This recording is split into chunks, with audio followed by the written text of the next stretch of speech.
Welcome to biologyexamsforyou.com. Today we are going to discuss in detail about the steps in recombinant DNA technology.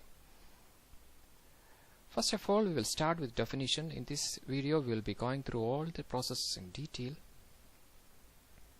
Recombinant DNA technology is a technique that is used to refer identification, isolation, and insertion of gene of interest into a vector such as plasmid or bacteriophage to form a recombinant DNA molecule and production of large quantities of that gene fragment or product encoded by that gene.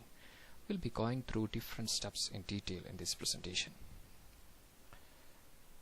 First of all, let us have a look into the synopsis of the steps in recombinant DNA technology. Step 1. It is the identification and isolation of gene of interest or DNA fragment to be cloned. Second, we have to introduce this isolated gene into a suitable vector.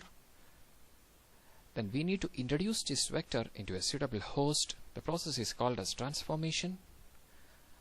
We need to select the transformed host cell, and finally our intention, multiplication or expression of the introduced gene inside the host. So let us move into the first step, that is identification and isolation of gene of interest. In recombinant DNA technology, from where we get this gene of interest? There are different resources for getting our gene of interest. These include a genomic library, cDNA library, chemical synthesis of a gene if we know the sequence. If the number of copies of a particular gene is not sufficient for gene cloning, we can amplify that using polymerase chain reaction, a gene amplification technique. So in order to understand all this concept, let us take an example. Here we are going to introduce human insulin gene in bacteria. Step 1. From genomic library, we have taken human insulin gene. As I mentioned, genomic library is a source from where we get our gene of interest. So step 1 is I have taken human insulin gene from genomic library. Step 2, I need to insert this desired gene, that is the insulin gene, into a suitable vector. Before that, we need to know something about vector. What is a vector?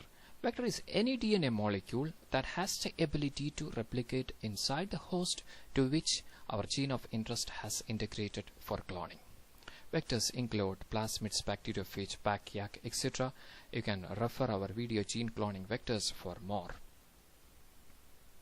So most often here we are taking plasmid as our vector. Plasmid is extrachromosomal DNA that is present in bacteria. This is E. coli bacterium. I have isolated plasmid from E. coli bacterium. This is a plasmid vector. So this is my gene of interest. This is our gene of interest, that is a human insulin gene. So first of all, we need to make a cut in the vector using a restriction enzyme. Restriction enzymes are enzymes that are capable of making internal cuts at specific sites in a DNA molecule. So we need to incorporate our insulin gene into this vector. So what we did was I made a cut using restriction enzyme, and now I have the gene. So I have incorporated my insulin gene into the vector and I seal that gene. The cutting ends with the enzyme ligase. Now we have the recombinant DNA molecule or chimeric DNA. A recombinant DNA molecule is a DNA molecule from which DNA are from different sources. You can see right here we have a recombinant DNA molecule with human DNA and bacterial plasmid DNA mixed together. So recombinant DNA molecule is just a recombined DNA molecule from different organisms. So second step is over. We have inserted our human insulin gene into a vector. Now the third step, introduction of this vector into a suitable host. There are different gene transfer methods by which we can introduce our vector into a host. These are some of the methods: electroporation, microinjection, liposome-mediated gene transfer, silicon carbide fiber method, etc. And hopefully we will be discussing all these later. And chemical gene transfer methods are there: PEG-mediated gene transfer, calcium chloride-mediated gene transfer, dextran-mediated gene transfer, or certain cells like bacteria are capable of taking up gene from the surroundings. The process is called as transformation. So now our insulin gene, we have our insulin gene incorporated in the vector. So we need to introduce this insulin gene into a host Most often the host is a bacterial cell, as it is simple to manipulate, and we know E. coli bacterium very well. So I have introduced my vector with my gene of interest into bacterial cell. Now we have a genetically modified E. coli with our insulin gene inserted inside the vector. So step 3 is over. The process is called as transformation. Now step 4, after this step 3, we will be getting 3 types of colonies: non-transformed bacterial cell without any change, and transformed bacterial cell with unaltered vector. Vector is there, the cell has transformed but without our gene of interest, and finally the transformed bacterial cell with our recombinant vector, and this is the cell that we need to take, and this is the colony we need to select, and this is we need to select this particular colony from the rest. Majority of the colonies belongs to these 2 groups.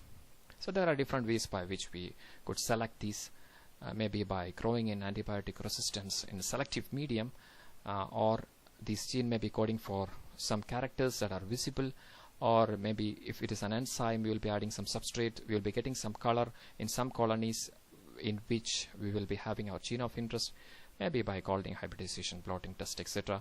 For antibiotic resistance selection in recombinant selective medium, you can refer our video gene cloning vectors.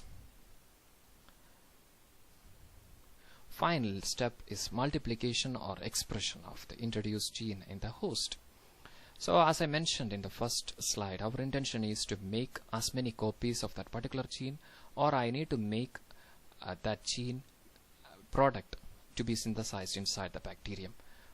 So we have genetically modified E. coli with our insulin gene, and this plasmid will replicate inside the host, and these bacteria will also replicate, making millions of copies of this particular gene. Our first intention is achieved. We have our gene of interest produced in millions of numbers. Our intention was to synthesize insulin inside E. coli. So this is what is happening. This E. coli gene that will be transcribed and translated later, protein product is synthesized inside the bacterium. So expression, that is the term, that is insulin is synthesized in bacterium. Now by recombinant DNA technology, insulin is synthesized. The name of that insulin is called as humulin. Humulin is synthesized by recombinant technology. Here we are using the same procedure. We are making bacteria as big biofactories for synthesizing human insulin inside. And so we need to culture these in large scale for getting large scale production of insulin. Hope everything is clear. If you have any questions, comments or suggestions, we are happy to hear from you, and you are with biologyexamsforyou.com. Please do us a favor. If you find this video useful, please share and like. Thank you so much for watching.